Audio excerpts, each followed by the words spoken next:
미국에서 뉴스에서 보신 것처럼 흑인 한 사람이 경찰에게 무릎으로 목 눌림을 당해가지고 결국은 10분을 못 버티고 그렇게 죽은 일이 발생을 했습니다. 그때 그 죽은 사람이 마침 흑인이었고 이것이 인종차별에서 왔는 결과다. 이렇게 이제 보도가 되고 그렇게 생각을 하면서 이것이 미국 자체 내에서 엄청난 시위로 벌어졌습니다. 그래서 그 사건이 일어났던 그곳은 물론이지만은 좀 흑인들이 많이 사는 도시 곳곳에서 방화가 일어나고 약탈까지 그렇게 되고 결국은 군인들까지 도시를 지켜야 하는 그런 상황까지 오게 됐습니다. 더더군다나 한 미국의 중심지가 아니라 세계의 중심지죠. 유력이라는 그곳까지 그렇게 험한 일들이 일어나고 그렇게 했습니다. 자, 이것이 미국 내에서 일어났는 사건이고 그 미국이라는 곳에서 조금 전에 말씀드린 그러한 일들이 일어났으면은 우리가 별로 큰일이긴 하지만은 우리하고 별일이 없다 이렇게 생각을 할 수 있지만은 이것이 당사국이 아닌 미국뿐만 아니라 영국이라는 나라 그리고 유럽의 여러 나라 심지어는 우리나라 명동에서도 이 인종차별에 대한 시위가 발생을 했습니다. 전 세계적으로 이 인종차별이 없어져야 된다는 것에 대한 시위가 벌어졌다는 겁니다. 이런 모습들을 보면서 지구촌은 하나고 그래도 아직까지는 내 백성이 아니고 내 나라가 아니지만은 어려움을 당한 이웃을 생각하는 마음들이 그래도 우리 사람들의 마음속에는 많이 있구나 하는 것을 생각하게 되었습니다. 오늘 현재가 읽었던 이 하나님의 말씀 속에서는 예수님께서 직접적으로 하신 말씀인데 예수님께서 이웃 사랑을 이렇게 해야 된다는 것을 아주 구체적으로 말씀을 하셨습니다. 그래서 오늘 본문 44절 나는 너희에게 이르노니 했는데 여기서 나는이라는 말은 예수님 당신을 두고 하는 이야기입니다. 너희 원수를 사랑하고 박해하는 자를 위해서 기도해라. 여러분 우리가 세상을 살아가다 보면은 원수를 만날 수 있습니다. 원수라고 처음부터 그렇게 원수가 된 것이 아니라 살아가다 보니까 이런저런 일들 때문에 마음이 틀어지게 되고 다투게 되고 싸우게 되고 이렇게 되니까 그 상대방이 원수처럼 여겨지게 된 것입니다. 반드시 우리가 세상을 살아가면서 이런 원수 같은 사람을 만나게 됩니다. 그런데 그런 자를 예수님께서 원수를 갚아라가 아니라 그 원수를 사랑하라고 이야기를 한 거예요. 그리고 너희를 박해하는 자, 환난과 핍박을 우리들에게 가져다 주는 그런 자들을 위해서 기도를 해라. 정말 어려운 일입니다. 나를 못 살게 굴고 나를 힘들게 하고 나를 괴롭히는 원수와 같은 자들을 내가 사랑한다. 그냥 내버려 둬라가 아니라 사랑하라고까지 이야기했으니까 내가 그를 사랑해야 된다는 것은 우리들에게 너무도 큰 숙제로 와닿습니다. 그런데 예수님께서는 그렇게 하라고 말씀을 하셨습니다. 왜? 하늘에 계신 너희 아버지께서 하나님이 하는 거 한번 봐라. 하나님께서 햇빛을 선한 자이거나 악한 자이거나 모두에게 주지 않느냐. 그렇게 예를 들면서 너희들도 그렇게 해야 된다. 그렇게 예수님 말씀하셔요. 46절에서는 뭐라고 이야기하는가 하면은 너희가 너희를 사랑하는 자를 사랑하면 무슨 상이 있겠느냐. 다시 말하면 저 사람 나한테 잘해줘. 밥도 사주고 커피도 사주고 나에게 안부도 묻고 내가 교회 안 오면 왜 안 하는지 궁금해서 연락도 오고 문자도 오고 이렇게 하는 나를 사랑하는 사람이다. 그래서 내가 그 사람 사랑한다 그러면은 이건 하늘나라에서 받을 상이 없다는 거예요. 상이 없다. 이것은 믿지 않는 자들도 그렇게 하고, 심지어는 너희들이 저거 매국노다, 저거 악한 놈이다, 저거 망해야 된다고 말하는 세리들, 요즘 말로 말하면 세무 공무원들이죠. 이런 자들도, 너희가 손가락질하는 그들도 자기를 사랑하는 자들은 사랑할 줄 안다. 근데 너희들은 나를 믿는다고 하잖아. 하나님을 믿는 자이잖아. 그러니까 어떻게 해야 되겠느냐? 하늘에 계신 아버지의 온전하신 것 같이 너희도 온전하라고 예수님께서 말씀을 하시는 거예요. 그렇기 때문에 예수님께서는 우리들에게 부탁하시기를 제발 좀 이웃을 사랑해라. 그 사람이 너를 박해하느냐? 그가 너의 원수냐? 그렇더라도 좀 사랑해라. 하나님이 하시는 거 안 봐라. 해를 다 주지 않느냐? 악한 자에게 해를 주지 않고 선한 자에게만 햇빛이 가도록 그렇게 하시지 않잖아. 하나님께서 그같이 한 것처럼 너희들도 그렇게 해야 된다. 너희들을 좋게 대하고 선하게 대하고 너희를 사랑하는 자만 사랑한다 그러면은 그것은 하나님을 믿는 사람이 할 짓이 아니야. 안 믿는 사람도 그렇게 한다. 이렇게 예수님께서 말씀하셨습니다. 여러분의 마음속에 미워하는 자가 있습니까? 미움을 떠나서 원수같이 여기는 자가 있습니까? 그렇더라도 오늘 이 말씀을 받으시고 그들을 여러분의 가슴에 붓고 그들을 용서하고 그들을 받아주고 더 나아가서 그들을 사랑하는 그런 저와 여러분이 될 수 있기를 주의 이름으로 축복합니다. 마가복음 12장 28절 가운데 보면은 이렇게 말씀하신 그 예수님을 어떤 율법학자가 찾아왔습니다. 그러니까 율법에 대해서는 박사입니다. 율법이라는 것은 성경에 이런 것은 하지 마라, 이런 것은 해라, 그렇게 말한 것을 율법이라 그래요. 그래서 미국에 있는 어떤 신학자가 이 율법이 도대체 몇 가지나 되나 싶어가지고 자기 나름대로 분석을 해보니까 600가지가 넘는다 그래요. 정확하게는 613가지라고 그랬는데 우리 한국에 계시는 어느 목사님이 그 613가지를 갖다가 또 다시 조명해 보니까 마태복음에 있는 게 마가복음에 있는데 이걸 두 개로 잡고 그래 같은 내용을 각각 잡아가지고 613개로 늘려놨다. 이게 613개가 아니다. 이렇게 또 말씀하신 우리 한국의 목사님도 계십니다. 하여튼 그 종류가요. 보통 많은 게 아니에요. 근데 우리가 구약시대 때 산다 그러면은 이 가령 율법이 600개다 그러면은 599개를 지키고 한 개를 못 지켰다 그러면 우리는 구원받지 못해요. 그리고 율법이라는 것은 그렇게 어렵고 힘이 듭니다. 그리고 이 율법학자가 몰라서 그런 게 아니라 예수님을 시험해 보려고 속으로 그렇게 생각했겠죠. 제까지 이제 나이 30대 초반이 됐는 게 내가 다녔던 율법학교 출신도 아니고 그리고 뭐 그동안 이렇게 이야기 들어보니까 아버지 목소하는 일에 그곳에 그냥 뒷일이나 돕고 그렇게 했다는데 지가 알면 얼마 정도 알겠냐?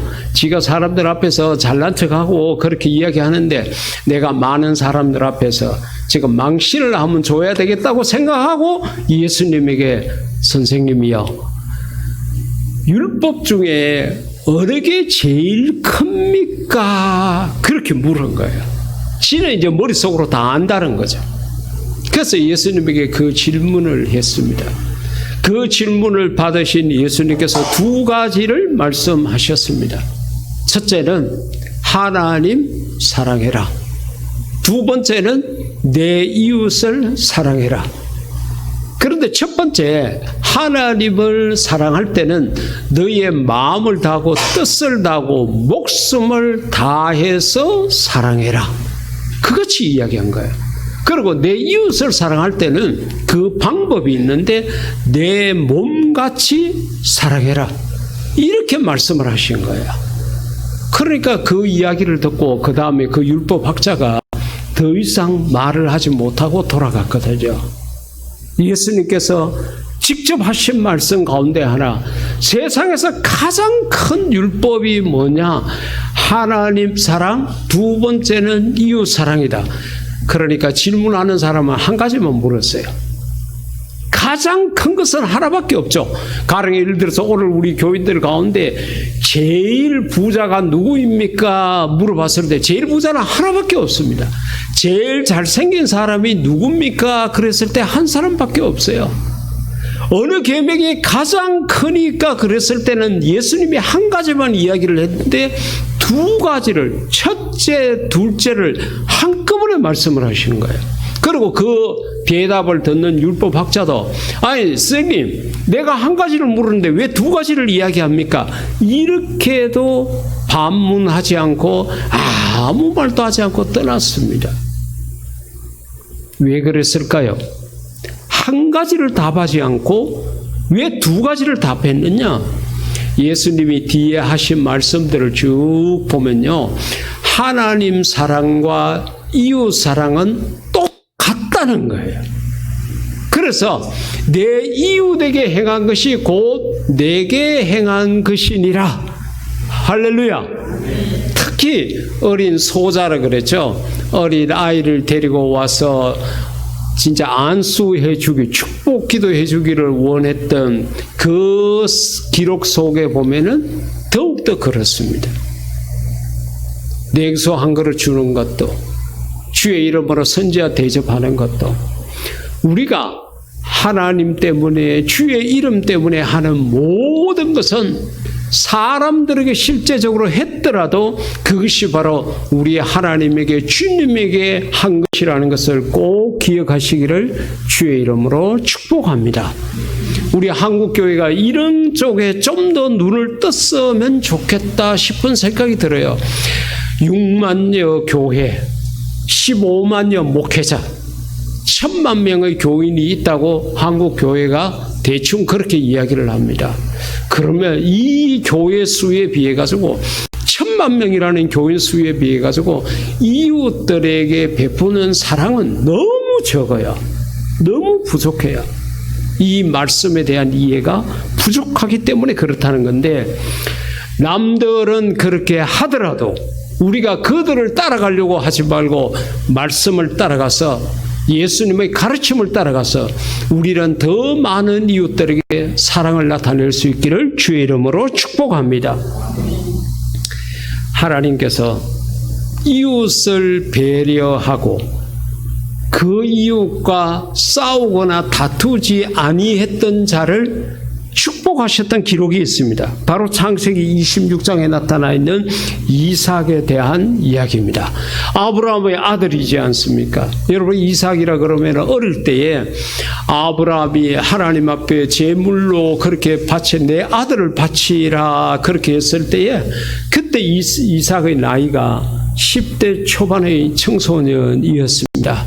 그런데 그때에 아버지가 자기를 죽이려고 모든 손과 발을 결박하고 묶어가지고 제단 위에다가 놨는데도 도망가지 않고 순종했던 그런 착한 아이였습니다. 그것이 우리의 기억 속에 참 많이 있습니다. 근데 그가 장성했습니다. 아버지 아브라함이 죽었습니다. 그리고 그가 그 하나님께서 약속하신 그 땅에서 살고 있었는데 흉년이 들었어요. 여러분, 흉년이라는 것이 생각보다 무섭습니다. 비가 오지 않은 거예요. 비가 오지 않으니까 땅에 식물들이 자라지 못하니까 곡식이 없어요. 먹을 것이 없어요. 굶어 죽게 생긴 거예요. 지금 코로나19와 같은 상황 속에서는 우리가 마스크를 끼고 그래도 손 소독을 제대로 하고 1m 이상 떨어져 있고 이렇게 하면은 그래도 먹고 지내는 데는 아무 불편함이 없습니다. 그런데 여러분, 우리가 아무리 마스크를 쓰지 않고 사용할 수, 모든 것들을 사용할 수 있고 그런 환경이 된다고 하더라도 우리의 입으로 먹을 양식이 없다고 그래 보십시오. 지금보다도 고통이 훨씬 더 하겠죠.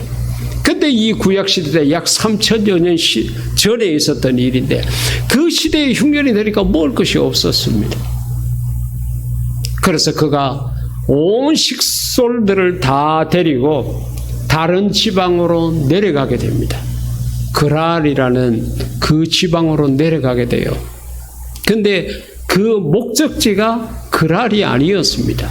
어디로 가는가 하면은 애굽으로 가요. 애굽은 부자 나라입니다. 잘 먹고 잘 사는 나라예요. 그곳에 가면은 그래도 양식을 살 수 있든지 무슨 살 수 있는 길이 있다고 생각해가 목적지는 애굽으로 가고 있는데 중간 기착지 가운데 하나가 그랄이었습니다. 그때 하나님께서 이삭에게 말씀하십니다. 말씀의 요지가 뭔가 하면은 애굽에 가지 마라. 이 땅에 있거라. 내가 너희 아버지 아브라함에게 약속한 거예요. 다시 한번 이야기하는데 내가 이 땅에 있게 되면 먹고 사는데 지장이 없다. 내 후손들을 하늘의 별처럼 많게 하겠다고 했는데 내가 그 약속도 지키겠다. 그래 가지 마. 그렇게 이야기를 한 거야. 마음속에 얼마나 갈등이 시백했습니까? 지금 많은 사람들이 먹고 살 길을 찾아서 애굽으로 가고 있습니다. 그런데 자기도 당연히 그곳으로 가야 되는데 하나님은 가지 말라 그러고 현실적으로 그 땅에는 지금 흉년이 들어가지고 시간이 가고 날이 갈수록 점점 먹을 것이 없어지고 먹을 것이 없어지면서 끝나는 것이 아니라 사람이 먹고 살기가 힘들어지면은 마음이요 악해지고 독해집니다.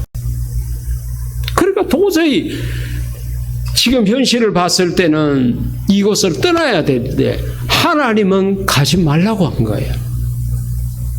하지만 이삭은 좀 더 이상 고민하지 않고 하나님의 말씀을 따라서 그 땅에 머물게 됩니다.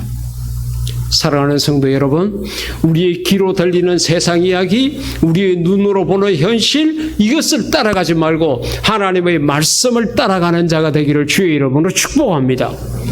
그러니까요, 하나님께서 이 이삭에게 얼마나 복을 많이 줬는지 그 모든 땅이 가물고 전부가 다 먹고 살기가 어려운데요, 그 가뭄 속에서도 말씀에 순종했던 이 이삭에게 하나님께서 복을 주신 것입니다.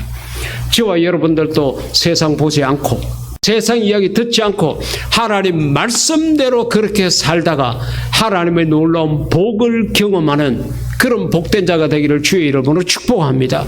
말씀 떠나지 마십시오. 세상을 따라가지 마십시오. 하나님 편에 서십시오. 진리 편에 서십시오. 그렇게 하면은 우리 환경이 아무리 악하더라도 하나님께서 반드시 책임져 주시고 하나님께서 우리의 걸음을 인도해 주실 줄 믿습니다. 자, 그곳에 있게 되니까 있으니까 하나님이 복을 주셔서요, 그 약속의 땅에 있었다는 거죠. 하나님의 말씀 중심에 있었다는 겁니다. 그렇게 하니까 블레셋 사람들이 보니까요, 저게 이상하거든. 다른 사람들은 다 먹고 살기 어렵고 사업이 안 된다 그러고 건강이 좋지 못하고 코로나19 때문에 고생하고 그렇게 하는데, 저거는 보니까요, 시간이 가고 날이 갈수록 부자 되는 모습이 점점 보이고 그렇게 해요. 그러니까 남이 잘 되는 꼴을 못 보는 거예요. 그래서 그 땅을 떠나라 그럽니다. 나가라. 여기 살지 말라고 그래요. 그러니까 그 옆에 자리로 가게 됩니다. 그런데요, 그냥 그 블레셋 사람들이 내보낼 때 그냥 보내는 것이 아니라 그들의 생명이 근원이 되는 우분을 갖다가 다 메워버렸습니다. 물이 없으니까 삶의 터전이 없는 거죠. 그래서 그 옆에 땅으로 옮겨갔습니다. 그곳에 가서 먹고 살기 위해서 샘을 팠습니다. 근데요, 보통 샘을 팔 때 구약시대 때 자료를 보니까 깊이가 24m, 최저 24m. 그리고 그 야곱의 우물 같은 경우에는 64m까지 됐다 그래요. 포크레인이 있습니까? 굴착기가 있습니까? 전부 손으로 그렇게 파야 되는데 24m가 아니라 2m 40을 파락하더라도 얼마나 덥겠어요? 얼마나 힘들겠어요. 그런데 그렇게 그 옮겨간 자리에 가서 샘을 파니까 물이 솟아났습니다. 할렐루야. 우리가 하나님 말씀이라는 그 안에서 여기 가든 저기 가든 이 일을 하든 저 일을 하든 우리가 손으로 하는 일에는 복이 있고 우리가 내딛는 발에는 하나님의 은혜가 있는 줄 믿습니다. 그러니까요, 블레셋 군대들이 또 와가지고 그거 원래 우리 거야 그러고 또 빼앗았어요. 그러면 얼마든지 항의할 수 있잖아요. 쓸데없는 소리 하지 마라. 너가 여기서 우리를 나가라 그래가지고 그 아래서 우리가 옆에 동네 와가지고 여의 골짜기에서 우리가 지금 분명히 샘을 파고 그런데 이게 어떻게 너 거냐?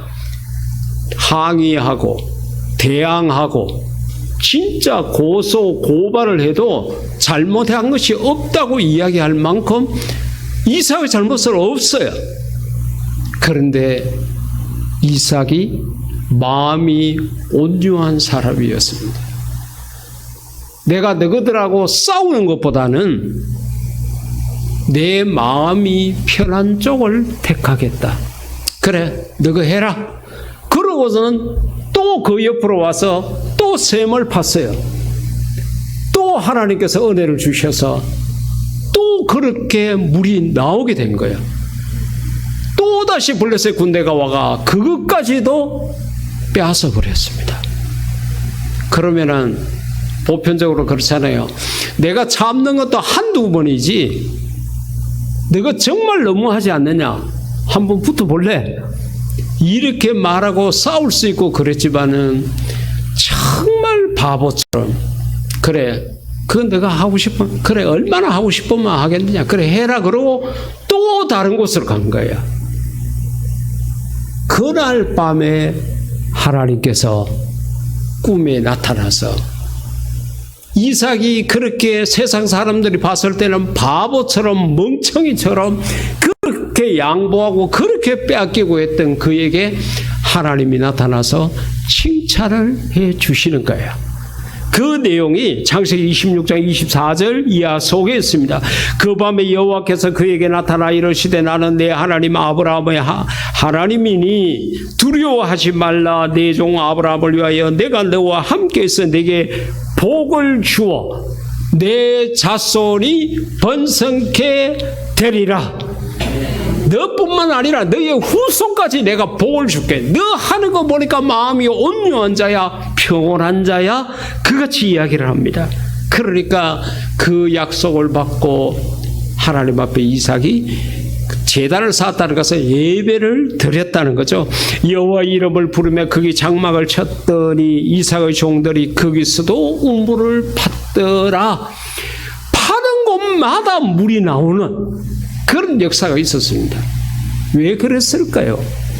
하나님의 약속을 따라서 그곳을 떠나지 마라. 잘 먹고 잘 살겠다는 생각으로 그 땅을 떠나지 말고 그래도 거기 있거라는 말씀을 믿고 그 자리에 머물게 되니까 파는 곳마다 우물이 솟아나고 그렇게 바보처럼 양보해도 하나님의 축복이 있는 결과를 몰고 왔는데 오늘 이삭의 이러한 모든 행동, 이러한 복이 저와 여러분 것이 되기를 주의 이름으로 축복합니다. 만약에 이삭이 그 우물을 달라고 할 때 양보하지 않고 끝까지 그들과 다투고 싸우고 했다 그러면 이웃에 대한 배려, 어떻게 보면 이웃 사랑이라는 것은 없었을 것입니다. 그런데 그들과 싸우기 싫은 거예요. 하나님이 떠나지 말라고 한 말씀도 있었지만은 어차피 내가 이 땅에 산 저들은 내 이웃인데 저들과 싸우고 다투고 하기가 싫었다는 겁니다. 그런데 하나님께서 그걸 귀하게 보시고 아름답게 보시고 하나님께서 그에게 복을 주셨다는 것입니다.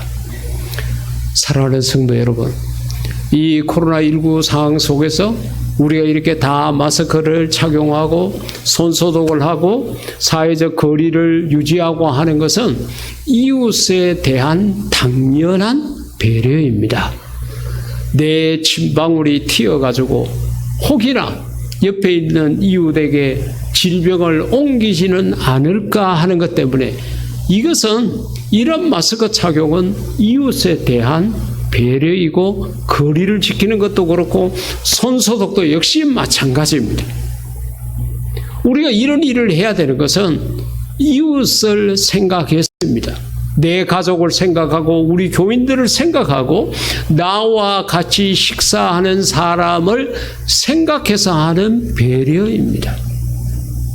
만약에 우리가 이런 것들을 하지 않는다 그러면은 그 이웃들에게 정말 코로나19라는 이 바이러스를 퍼뜨리게 되겠죠. 지난 주간 동안에 인천에 있는 작은 교회 교육자들 모임, 그것도 치유를 위해서 그렇게 사흘간 세미나를 했다 그러는데 마스크도 아무도 안 쓰고 마이크도 돌아가면서 쓰고 그렇게 한 결과 많은 사람들이 확진자가 나오고 뉴스마다 교회, 소모임, 목사 이런 것들이 계속적으로 나왔습니다. 그런 교회가 사회적 거리 유지를 제대로 하지 않아가지고 이런 바이러스가 퍼졌다는 뉴스가 나올 때마다 전도지 수십만 장의 그 효과가 다 사라집니다. 우리가 아무리 나가서 전도하고 그렇게 하더라도 믿지 않는 사람들은 그 나쁜 뉴스 한 가지만 기억을 합니다. 좋은 것은 생각도 안 해요. 내 교회가 이따위로 하는데 교회 목사들이 모여가지고 한번 봐봐라. 치유 좋아하네. 그래, 저거 코로나19 걸렸으니까 지 몸뚱아리 지가 한번 치료해보라 그러지. 얼마나 안타까운 일인지 모릅니다. 목회자가 15만 명이나 된다 그러니까 별의별 사람이 다 있지 않겠습니까? 하지만은 우리가 정말로 성경을 제대로 본다 그러면은 그런 일은 이런 상황 속에서 하지 말아야 됩니다. 우리가 무엇을 해야 되는가? 이웃들을 좀 생각할 줄 알면서 살아가는 그런 모습이 있어야 합니다. 전혀 그런 거 생각하지 않고 내 욕심, 내 고집, 내 뜻만 챙겨가지고 이렇게 살아서는 안 된다는 거죠. 하나님께서 참으로 감사하게도 이 코로나19 상황 속에서 우리 교회를 들어서 이렇게 이웃들에게 많은 것들을 나눌 수 있도록 한 데 대해서는 정말 감사한 것밖에 없습니다. 우리가 무료급식이라는 일을 시작을 하면서 참 아무것도 없는 그런 상황 속에서 우리도 말씀을 따라서 행했습니다. 오병이어 사건 속에서 너희가 먹을 것을 주라는 그 말씀 한마디, 그 말씀을 따라서 했는데 이삭이 옮겨갈 때마다 우물에 물이 솟아난 것처럼 끊임없이 하나님께서 우리 교회에 부어주시고 있습니다. 우리가 이렇게 더운 날씨 속에서 우리가 그렇게 하지 않는다고 우리를 향해서 욕할 사람은 아무도 없습니다.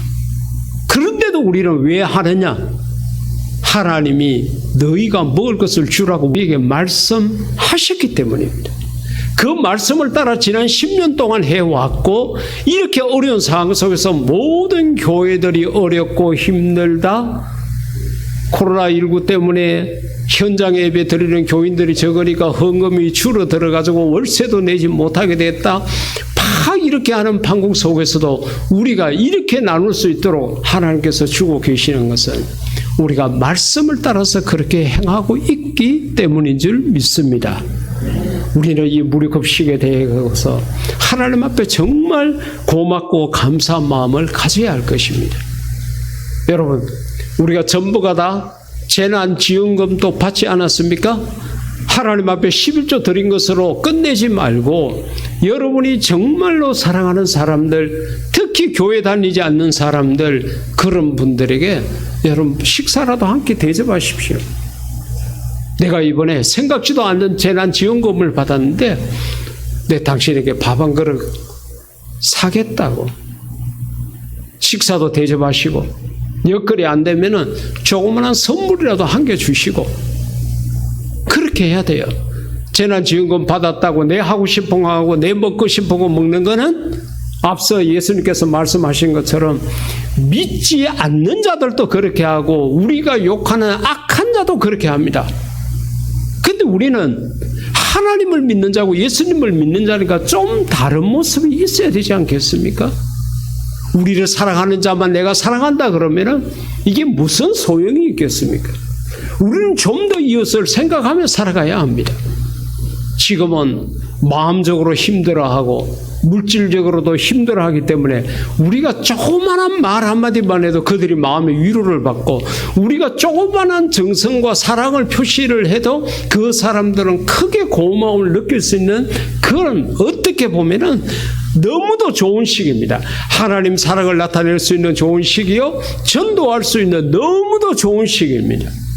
이 시기를 놓치지 말고 지금보다도 우리가 더 큰 이웃 사랑을 행해서 사람들로부터도 칭송을 받고 하나님으로부터도 복을 받는 그런 저와 여러분이 될 수 있기를 주의 이름으로 축복합니다.